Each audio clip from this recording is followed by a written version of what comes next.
ये सब इस वसीकरण की साजिश है। वो इस क्रिटिकल सिचुएशन का अपने फायदे के लिए इस्तेमाल कर रहा है। भूख लगेगी तो क्या आदमी अपना हाथ काट के खा लेगा? पक्षियों के नाश से होने वाली प्रगति ऐसी ही कुछ है। जयंत कुमार का खून सेलफोन्स ने किया है। मैं ये कहूं तो सेलफोन्स ने खून किया?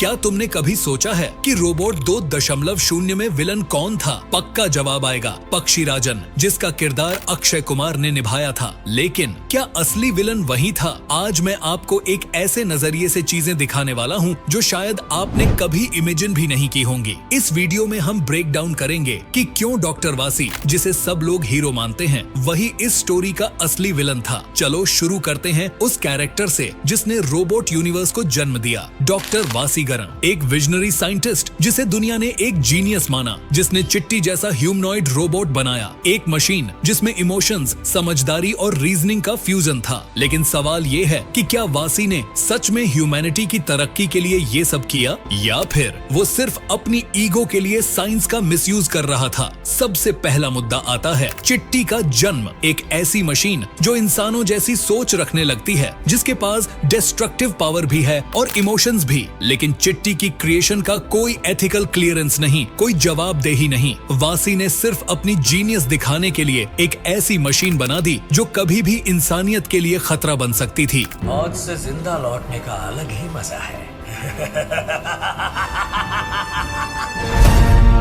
अब यहाँ से दूसरा सवाल निकलता है चिट्टी का ट्रांसफॉर्मेशन 2.0 में। रोबोट 1 में जब चिट्टी का मिसयूज हुआ और उसने वासी के खिलाफ काम किया तो उसे डिसमेंटल कर दिया गया। लेकिन रोबोट 2.0 में वासी खुद ही उसे फिर से एक्टिवेट करता है, बिना किसी अथॉरिटी की परमिशन के। क्यों? क्योंकि उसे अपना वही क्रिएशन फिर से बैटलफील्ड में चाहिए था। इस बार वासी और भी खतरनाक वर्जन बनाता है 2.9। इस बार चिट्टी को और ज्यादा डिस्ट्रक्टिव बनाया जाता है, बिना किसी लिमिट के। उसे वेपन्स दिए जाते हैं, उसके अंदर आर्मी ग्रेड टेक्नोलॉजी डाली जाती है। क्या ये सब पक्षीराजन को रोकने के लिए था, या वासी का खुद का ऑब्सेशन था एक अनबीटेबल मशीन बनाने का? और अगर हम पक्षीराजन की स्टोरी देखें तो वो एक ऐसा आदमी था जो पक्षियों के लिए लड़ा। उसका मिशन था लोगों को अलर्ट करना कि रेडिएशन से बर्ड्स का एक्सटिंक्शन हो रहा है। जब उसकी बात किसी ने नहीं सुनी तो उसने एक डार्क रास्ता चुना। लेकिन क्या उसकी इंटेंशंस गलत थी?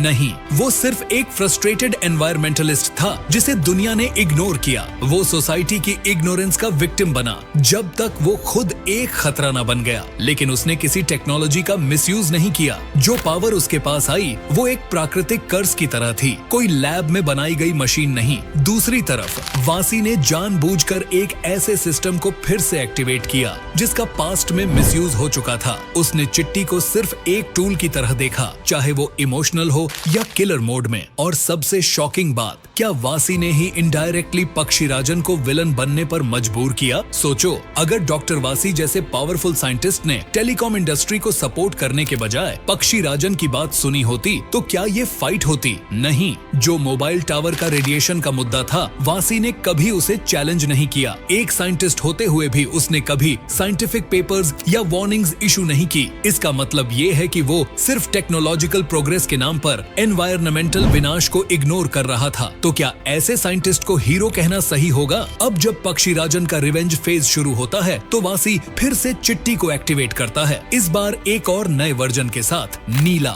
एक फीमेल ह्यूमनॉइड जो चिट्टी की पार्टनर भी है और असिस्टेंट भी। ये और ज्यादा क्लियर कर देता है कि वासी का ऑब्सेशन सिर्फ मशीनों से था, इमोशंस और एथिक्स उसके लिए सेकेंडरी थे। एक और पॉइंट जो सबसे इम्पोर्टेंट है, वासी का पर्सनल एरोगेंस। उसने कभी नहीं माना कि उसकी इन्वेंशंस ने दुनिया को खतरे में डाला। उसने कभी एक्सेप्ट नहीं किया कि उसका एआई बेस्ड क्रिएशन अनकंट्रोल्ड हो सकता है। जब चिट्टी 2.0 ने भी एक्सट्रीम स्टेप लिया तब भी वासी उसे जस्टिफाई करता है कि ग्रेटर गुड के लिए ये सब जरूरी है। लेकिन क्या किसी भी ग्रेटर गुड के नाम पर हम एक मशीन को अनलिमिटेड पावर दे सकते हैं? पक्षीराजन एक ऐसा कैरेक्टर था जिसे सिस्टम ने इग्नोर किया, और वासी एक ऐसा साइंटिस्ट था जिसे सिस्टम ने पावर दी और उसने उस उसका मिसयूज किया। आखिर में जब चिट्टी 3.0 माइक्रोबॉट वर्जन आता है, तब हम देखते हैं कि वासी ने कैसे टेक्नोलॉजी का अल्टीमेट फॉर्म बना दिया है। छोटी छोटी बॉट्स जो एक स्वॉर्म की तरह काम करती हैं, जिसे कोई कंट्रोल नहीं कर सकता। ये तो फ्यूचर के लिए और भी डेंजरस है। तो अगर हम स्टोरी को अनबायस तरीके से देखें तो हमें समझ आता है कि डॉक्टर वासी का ऑब्सेशन, उसकी ईगो